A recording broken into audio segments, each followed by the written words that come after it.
Olá, internautas, sejam muito bem-vindos a mais um Debate Legal. No programa de hoje a gente recebeu Rafael Petracioli. Ele que é advogado, especialista e mestre em Direito Público e também atuante na área de Direito Eleitoral. Ele esteve aqui com a gente para falar sobre reforma política que foi recentemente aprovada no Congresso e os possíveis impactos disso nas próximas eleições e na chamada crise de representatividade que nós temos hoje no Congresso Nacional. O programa de hoje foi gravado aqui no Museu da Misericórdia da Santa Casa da Bahia, um ambiente muito bonito, vocês vão ver na gravação. Quero agradecer a todos aqui do museu que contribuíram com esse nosso programa de hoje. Então, sem mais demora, pode rodar a vinheta e fiquem ligados.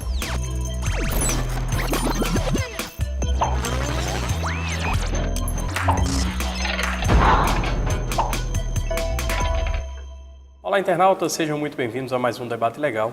O programa de hoje, que é gravado aqui no Museu da Misericórdia, em Salvador, Bahia, nós recebemos Rafael Petracioli. Ele que é advogado, é especialista e mestre em Direito Público, atuante na área de Direito Eleitoral e professor de graduação e pós-graduação na área de Direito. Também é apresentador do programa Lá Extra, né? Verdade. Colabora conosco, né? Ele compartilha conosco esse desafio de comunicar o direito, de falar o direito, Verdade. Que é uma coisa muito, muito interessante.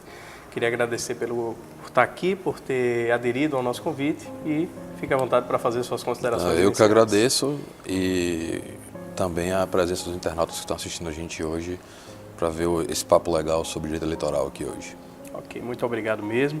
Eu já queria começar fazendo uma pergunta que é a pedra base, né, a pedra fundamental dessa nossa conversa, que é a chamada crise de representatividade. Muito se fala que o Brasil hoje tem uma crise de representatividade, que os nossos políticos, o nosso Congresso, por exemplo, não representa a sociedade.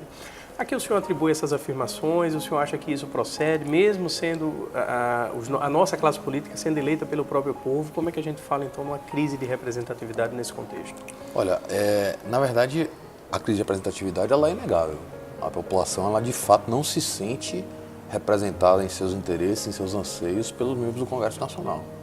O que eu enxergo que está equivocado é o diagnóstico do porquê existe essa crise de representatividade entre povo e exercício de mandato.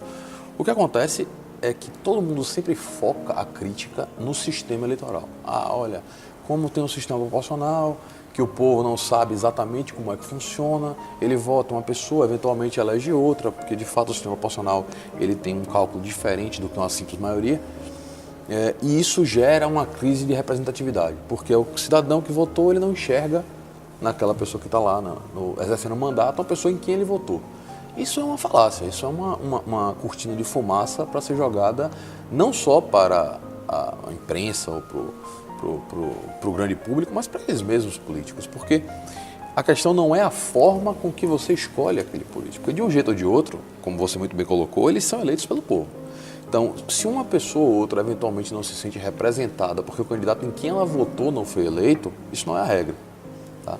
Se aquela pessoa foi eleita, ainda que no sistema proporcional, ela teve uma quantidade de pessoas suficientes votando nela. Então, representatividade ela possui. A diferença está justamente no momento da posse desses representantes legais. Porque uma coisa, e isso tem se demonstrado flagrantemente, é o discurso do candidato totalmente descolado da prática do eleito. Essa é a causa real de uma crise de representatividade. Então você vota em um determinado candidato de acordo com o discurso que ele trouxe para você, seja na campanha, seja por sua própria vida pregressa, mas quando ele ascende ao poder, quando ele exerce um mandato, ele não pratica aquele discurso que ele te levou.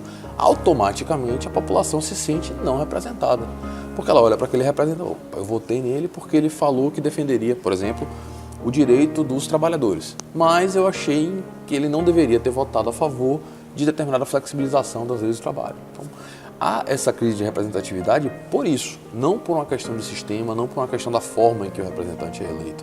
Há, na verdade, o descompromisso do eleito com o seu eleitor, depois que ele toma posse. Antes é tudo muito, o discurso é todo muito coadunado para agradar, para atrair, mas depois a prática é outra, é uma prática muito, eu diria, fisiologista, eles são muito voltados para a própria classe política, voltados para os seus próprios acordos políticos, voltados para o que se convencionou a chamar no Brasil como se fosse algo bom ou bonito de presidencialismo de coalizão.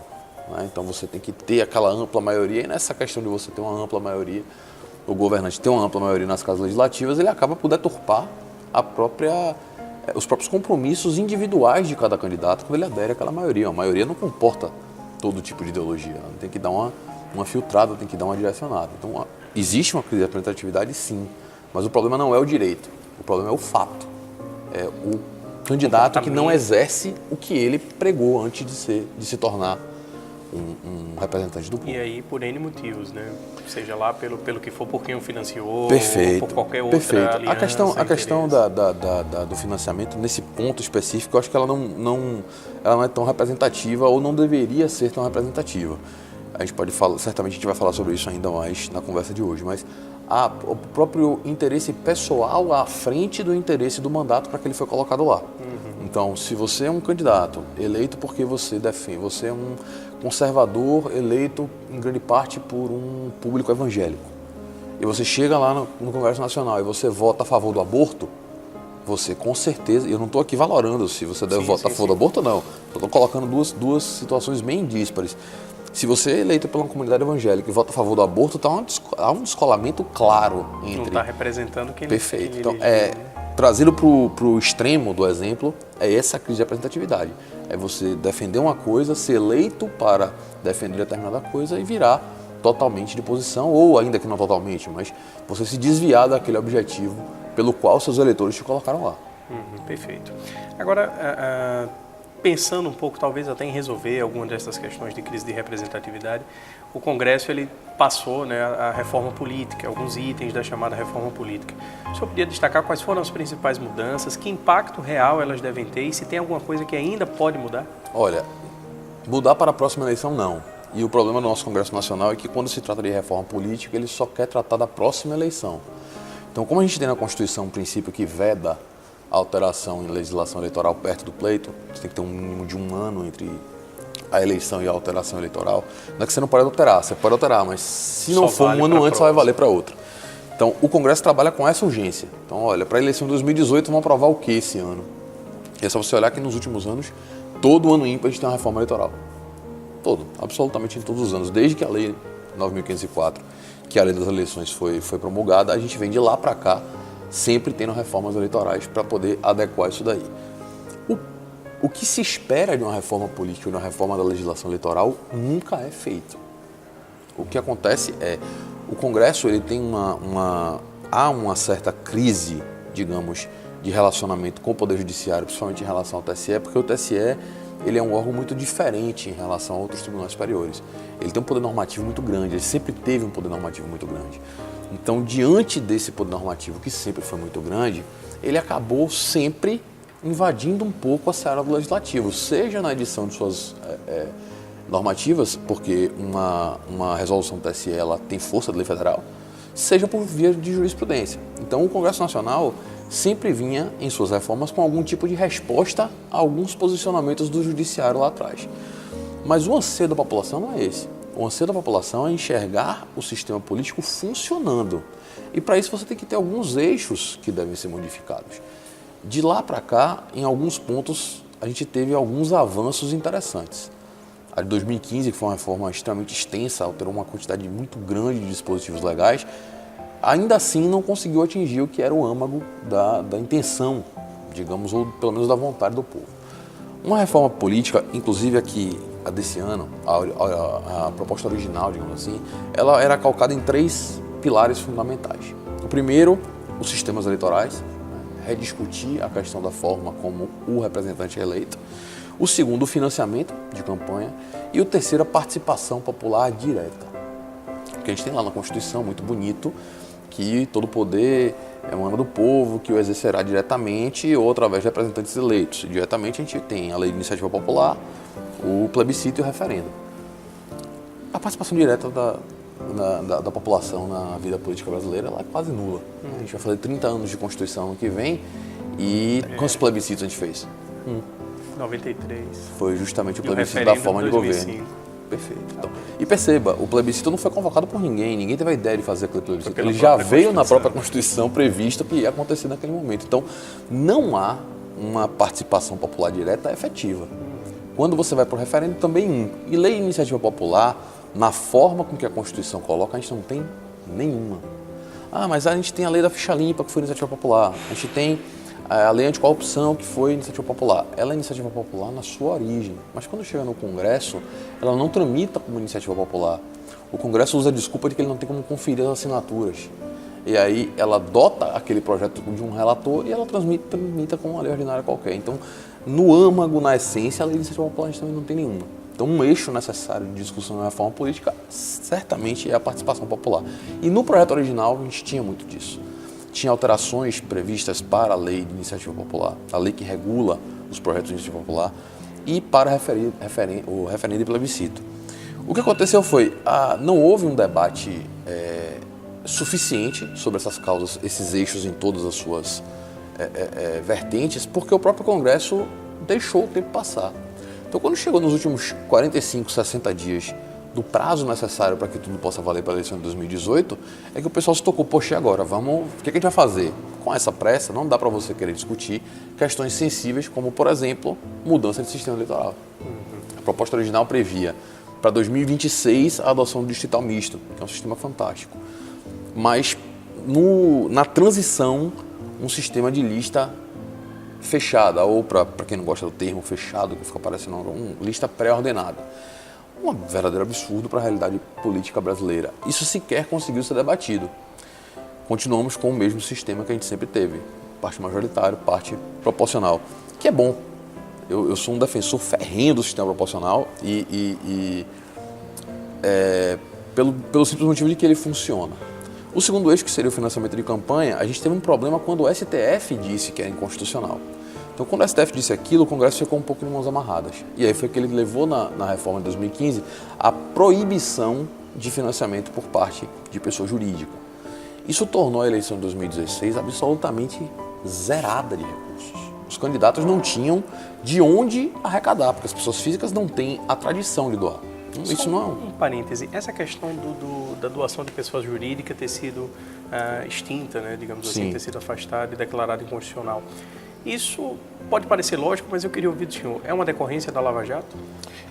Eu acho que é uma decorrência da pressão que a classe política e o STF têm sentido pelos desdobramentos da Lava Jato. Mas perceba que o problema não está na doação empresarial em si. Não é a doação empresarial que prejudica o sistema, porque, como a gente já ouviu falar muito na doutrina, todo direito tem um custo. Direitos têm custos. Dworkin falava muito isso. Então, alguém tem que pagar pela democracia. Quem é que vai pagar pela democracia? Quem estava pagando eram as empresas e as pessoas físicas doando para os candidatos para poderem fazer suas campanhas. O que aconteceu? Houve uma retirada abrupta das pessoas jurídicas, que respondiam por mais de 90% das doações, e uma campanha feita sem isso. Uma catástrofe absoluta. Quem tem experiência aí no ramo sabe que esse ano os grandes felizardos em 2016, né? Na verdade, ano passado, os grandes felizardos das eleições foram os AJs. É quem mais teve felicidade completa no ano passado. Por quê? Porque era onde os candidatos foram buscar recursos, porque não tinha mais a doação empresarial. Então, quando você chega nesse nível, você percebe que o problema não é a doação em si, mas o que era feito de prática posterior. Você foi em grandes democracias pelo mundo, aí o financiamento empresarial existe, agora ele é transparente. Se você chegar num congresso americano, por exemplo, para passar um deputado ali, você aponta o dedo e fala, olha, aquele ali é financiado pela indústria farmacêutica, aquele ali é financiado pela indústria bélica. Todo mundo sabe quem é quem. Por quê? Porque aquilo é muito transparente. Então, o problema não é você ter ou não ter a doação. Independente de qual seja a sua opção, que essa opção seja transparente. Porque se você dá transparência a isso, você dificulta, por exemplo, que uma empresa doe na campanha para um ano depois ir lá com um recibo e falar, olha, agora cadê minha licitação? Porque esse é o grande cerne da Lava Jato, né?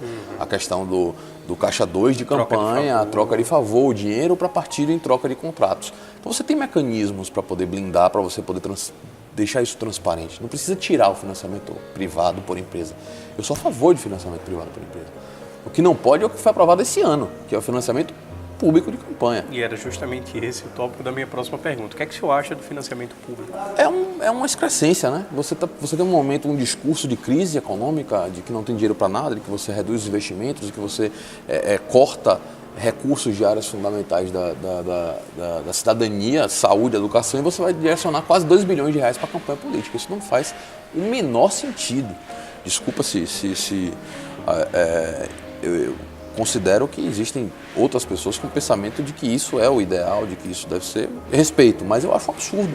Você tinha um sistema que existia com doação de empresa, o que você tinha que fazer era regular aquilo, não mudar. Na opinião do senhor, o sistema que permitia a doação de pessoa jurídica era um sistema ideal, o problema era o controle do pós, do que acontecia depois. O que a gente tem na mão dos legisladores brasileiros é sempre uma opção pelo caminho do mais fácil. Isso é grave no Congresso Nacional Brasileiro. E eu vou te dar um exemplo. Sistema eleitoral. Sistema eleitoral proporcional. O povo não sabe, o povo não entende, o povo vota em um, elege outro, o povo não gosta. Qual é a solução? A solução na minha cabeça é explique para o povo como é que funciona. Olha, funciona assim, por causa disso, por esse motivo, por isso. Não, a solução não é explicar. Na cabeça deles não é explicar como funciona, é trocar. Não, vamos trocar. É mais ou menos como se saísse o resultado do Enem, as pessoas dissessem assim, olha, matemática teve uma nota terrível no país inteiro. Aí vamos fazer o quê? Vamos incentivar o ensino de matemática? Não, vamos tirar do currículo. Essa é a lógica do Congresso Nacional. Então, tirar o financiamento privado foi o que o STF fez, declarando inconstitucional, mas não de maneira absoluta. O STF disse que com o atual sistema de doação empresarial era inconstitucional. Mas ele deixou aberto a hipótese de que outro sistema pudesse acontecer. O Congresso, ao invés de parar, estudar e ver um sistema que pudesse ser considerado constitucional pelo STF, optou pelo mais fácil. Qual é o mais fácil? O cofre público. Aprova-se a lei e depois o poder público que se vire, a União que se vire, o Tesouro Nacional que se vire para conseguir o recurso para poder repassar para a campanha. A estimativa é de algo em torno de 1,8 bilhão ou 2 bilhões para a campanha de 2018. Uma soma muito alta. Demais, poderia ser aplicado em outras iniciativas muito melhores, né? Como educação política para a população, por exemplo. Uma das possibilidades de você usar esse dinheiro. É um assunto muito complicado. Achar uma forma, realmente, a gente não consegue, numa conversa breve como essa, por exemplo, chegar a um resultado. Né? É o verdade. Congresso, então, é quem teria que fazer isso, teria que fazer um estudo. Existem vários e vários estudos de vários e vários sistemas. Então, é um debate amplo, né? É um debate muito ampliar amplo, o debate. A única coisa que ficou de positiva nessa reforma que eles conseguiram aprovar foi justamente a questão da cláusula de desempenho. Na verdade, é uma cláusula de barreira. As pessoas tiram a palavra barreira e botam desempenho para ficar um pouco mais palatável. Mas a ideia é você diminuir a quantidade de partidos políticos que a gente tem hoje, que realmente é um absurdo você ter. Se eu não me engano, são 35 partidos em atuação e mais de 60 com pedido de registro no TSE. Isso é absurdo, isso é uma loucura. E alguns partidos com nomes e ideologias esdrúxulas. Você tem o partido do Corinthians. Com todo um respeito, eu sou exemplo corintiano, mas você não pode ter um partido político que para representar o torcedor de um time. Mas a nossa legislação permite isso. Então, a cláusula de barreira ela veio para, de maneira gradativa, na eleição de 2018, 2022, 2026, diminuir a quantidade de partidos. Você vai ter que ter um determinado desempenho na eleição de 2018 para você não poder ser retirado do dinheiro do fundo partidário e do tempo de rádio e televisão. Em 2022, um outro patamar, e em 2026, um outro patamar. A intenção é que em 2030, pelas contas que a gente que conseguiu fazer de acordo com a existência dos partidos de hoje, em 2030 a gente teria metade dos partidos que hoje existem. Ficaremos com 17, 18 partidos, o que ainda é muito, mas é melhor do que a atual situação. Ok. Rafael, eu queria agradecer pela sua participação, pela conversa. A gente conseguiu esclarecer muitos pontos. Acredito que o internauta, que é um tema que sempre se vê no noticiário, Sim, um tema claro. que a gente sempre está lendo notícias sobre isso, mas nem sempre a gente vai buscar a fundo causas, vai buscar a fundo o que é que poderia ser feito de melhor. A gente às vezes recebe a informação muito mastigada e aí não instiga esse debate. Verdade. Quero deixar aberto o espaço para suas considerações finais. Agradecer o convite, estou à disposição, o prestígio dos internautas assistindo a gente. Convidar vocês a assistir o programa Aula Extra na Rádio Metrópole, aqui em Salvador. Se você está fora de Salvador, você pode ouvir pela internet, no site da Rádio Metrópole, metro1.com.br. A gente faz live no Facebook também, programa Aula Extra. E se você ficou interessado por tirar uma dúvida, fazer uma pergunta, alguma coisa sobre o tema que a gente debateu aqui hoje, pode me procurar no Facebook, manda uma mensagem, eu estou à disposição, eu gosto de falar sobre isso. Então, não se sinta envergonhado, faça sua pergunta, mande sua dúvida, eu gosto muito de debater sobre esse tema. Então, muito obrigado. A gente vai colocar aí na descrição do vídeo o link da rádio, o link dos perfis de rede social do nosso convidado. Quero agradecer a você que acompanhou o vídeo até o final. Sugira algum novo tema nos comentários, comente também sobre esse tema para que a gente possa fomentar um debate. Quem sabe aqui mesmo nos comentários desse vídeo, nosso querido colega aqui não possa também debater e interagir com vocês. Mas mais uma vez, muito obrigado. Acompanhe as redes sociais do Debate Legal e até a próxima.